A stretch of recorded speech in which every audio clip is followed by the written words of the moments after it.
and had been living with her kind and big-hearted grandfather since then. She deeply respected him, but one day, the police came and said they were arresting him. When Ava demanded to know the reason, the police said, "Show us your phone. You've been taking pictures." Ava's grandfather seemed completely unaware of what was happening.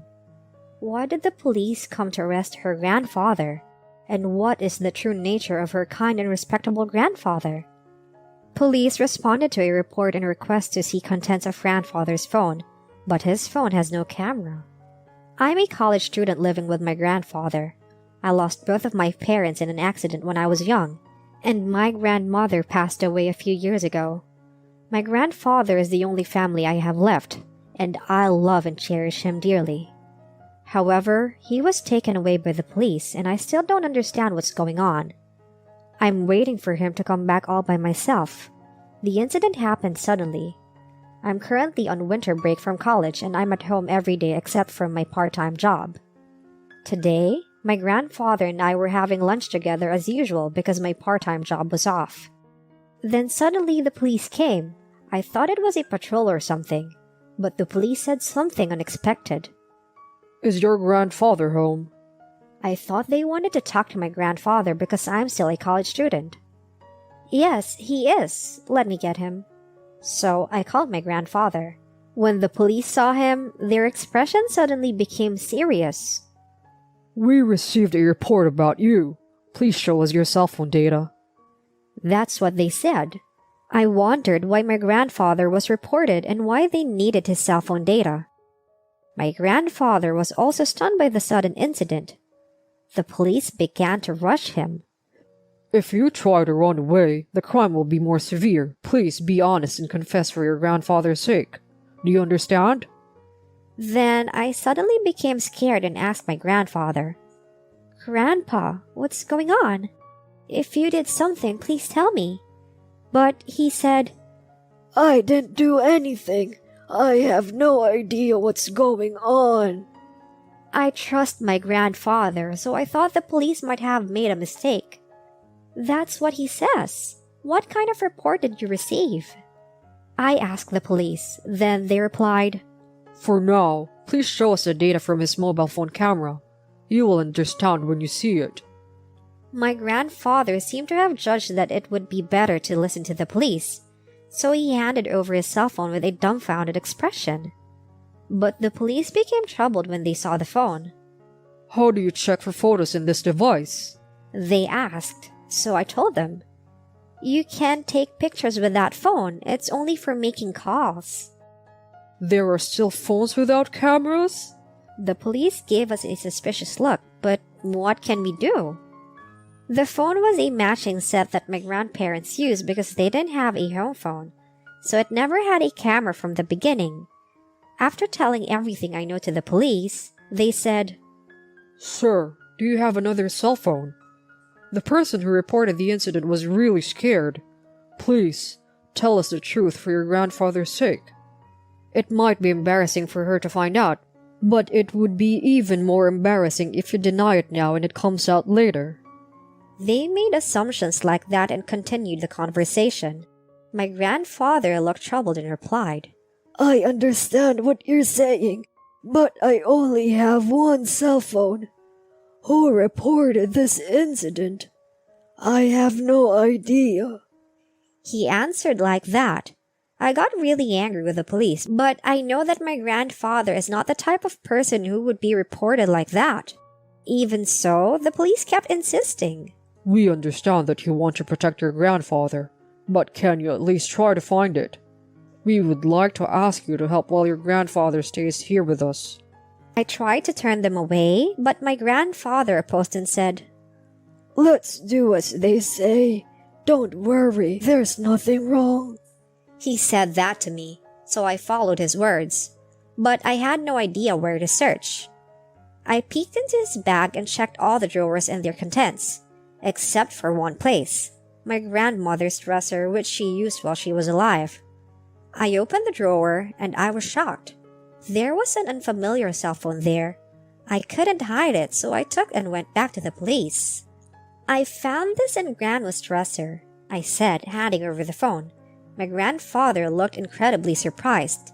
I couldn't tell if his expression was real or not. Why would something like this be there? This isn't my phone, he said with a serious face. Then why did it turn up here? Anyway, let me check the contents.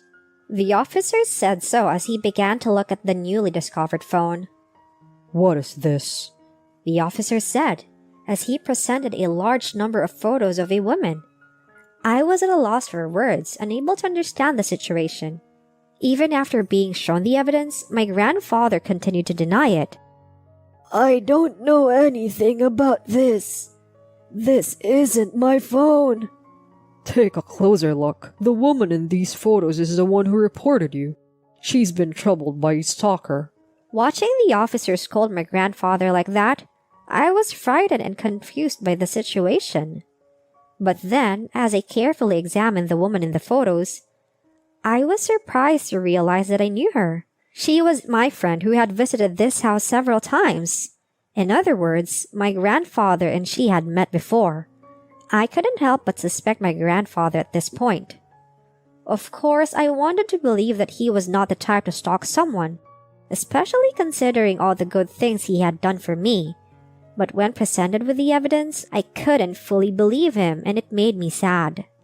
In any case, now that the evidence is here, you'll have to come with us to the station. The police took my grandfather away saying that. Then I was left alone at home. In my trying to cool my head for now, thinking it must be a mistake, I was confused and didn't know what to do, but I decided to look for the contract of that cell phone first. The phone itself was taken by the police, so I hope something else will come up. No, I don't want anything else to come up.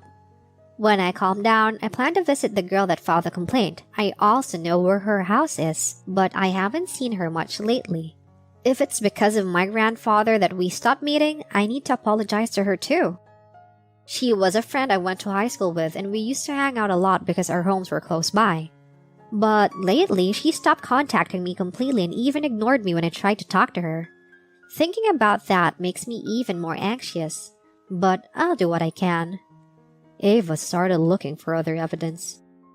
If she could find the contract, things would become more complicated for her, but she thought it was better than just waiting in this confusion. Directly asking her might be quicker, but Ava's reluctance to confirm can be understood. What is her grandfather's true nature after all? After that, I couldn't find the cell phone contract, so I decided to visit her. Honestly, I was scared to find out my grandfather's true nature, but I couldn't just keep waiting like that. When I went to her house, she welcomed me and we talked in her room. I told her that my grandfather had been arrested and asked whether the stalking was true. Oh, your grandpa got arrested? That's too bad. When I heard her first words after hearing my story, I felt something was off. What? Why are you laughing? I mean, maybe you feel relieved, but if you really had that kind of experience, I wish you had talked to me instead of reporting it. Then she told me something unbelievable. I wasn't actually stalked. It was all a lie. I lied because I thought you would suffer if someone important to you was arrested. I didn't understand what she meant and pressed her further. So you used my grandpa to make me suffer? But I don't understand why you would do that. Explain it to me. Then she said something I never imagined. Don't tell me you really have no idea. You knew I had a crush on Kevin for a long time, and when he confessed to you, you started dating him. I thought we were friends, but that's so low of you. I was even more confused. Wait, what? I don't remember hearing anything about you liking Kevin. She had used my grandfather for revenge because she thought I had taken the man she had a crush on. When I thought about how she had taken advantage of my grandfather's feelings, I couldn't help but hate her. Do you remember the last time we saw each other? When I came to visit you at your house? I had already planned everything then. I hid my phone in your grandmother's dresser. It was a genius move, wasn't it? Even when I cried and reported it to the police, it was such a great performance. They must have thought it was serious. It's so scary how everything went so smoothly. You mean to tell me that you set everything up? It's despicable that you would do something like this just because you didn't like Kevin and I being together. My grandpa had nothing to do with it. There was absolutely no need to involve him. And is it because I started dating Kevin that you suddenly began ignoring me? When I confronted her like this, she laughed again and said, Yeah, that's right. But it's all your fault. You were the one who betrayed me first. I thought she was insane. I didn't even know she liked Kevin. And even if I did, maybe it would have turned out like this because I liked him too. In fact, I had planted something before meeting with her. I had turned on the voice memo on my phone to record everything because I wanted to keep a record of it all. So, all the conversations with her were saved on my phone. I didn't expect this though. I wanted to resolve this so I knew the content of the conversation with her would be important and recorded everything. I had planned to tell her that I was recording the conversation, but when I heard her first words, I felt something was off and just kept recording silently. I left her house with a bitter face and went straight to the police. When I played the recording of the conversation with her to the police, they immediately released my grandfather. He was only in detention, so the procedures were surprisingly quick and I was relieved. I apologized to my grandfather for the whole incident. Ava, you didn't do anything wrong. You just had the wrong friend. I'm happy that you helped me like this. But we had such an unreal experience, he said, encouraging me in return. I couldn't believe how much I respected my grandfather. By the way, when I asked the police if there would be any punishment for AmITheA, they said that what she did amounted to false accusation, a criminal offense. She called me after we got home. Ava, help me! The police are coming to arrest me. They said it's because I lied about your grandpa and reported it to the police. I'm sorry, so come to my house now and help me drive away the police. She said something along those lines, but it was just too convenient.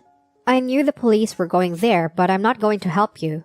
After all, it's your own fault for getting into this mess, using someone important to me. That's how I replied to her. She's the kind of friend who's really fickle, so I guess she'll just lie to the police or something. Besides, she acts only to hurt others without thinking ahead, and she ends up suffering herself in the end. But apparently, she can't tolerate the thought of suffering herself. I said I'm sorry. I will never hold a grudge against you again. I absolutely don't want to be arrested. There's no way I can have a criminal record at my age, and what will happen to my life? I'll be in trouble if you don't forgive me. She pleaded desperately. My grandpa and I both went through a really scary experience with the police over something we don't even remember doing. It's strange that only you, who set us up with your grudge, are getting away with no punishment. I just couldn't forgive her, so I rejected her like that. But even so, she must have been really scared because she tried to persuade me again and again. I'm really sorry. I truly regret what I did from the bottom of my heart. If this isn't enough for you, I'll even kneel before you and your grandpa for forgiveness. So please, meet with me before the police take me away. Like that, thinking that an apology would be enough was just wrong. I still couldn't bring myself to forgive her in the end. So I said it straight to her at the end. It's useless to try to persuade me. I won't withdraw the complaint. It's all your fault. It's too late to apologize now. You intended to hurt me, but you're the one suffering. We won't be meeting again. Good luck to you. Wait, Ava! Don't say we'll never see each other again. I swear I'll never do something like this again. I really don't want to get arrested. She seemed completely oblivious to the situation. No matter how much she apologized, my feelings wouldn't change. Maybe she couldn't accept that she was trying to escape reality even if she understood it in her head. Punishing my former friend was surprisingly difficult too, even if it was retribution. Of course, I don't regret cutting ties with her. I want her to do what's right from now on as a way to show remorse, but not in front of my grandfather or me. My grandfather doesn't lose his spirit just because he's in jail. He's energetic as usual, maybe to not worry me. I feel really sorry for what I involved him in, but I can't help but be grateful to him. There's nothing for you to be sorry about, Ava. It's all Amelia's fault for having bad thoughts. And Kevin, he might have seen through her personality. If I were Kevin, I would definitely choose you, Ava. He encouraged me like that. I have to learn from that kind of generosity too. I still can't forgive Amelia, but I'll secretly support her rehabilitation. I hope Amelia reflects on what she has done and turns over a new leaf. Ava regained her original happy life by cutting ties with her.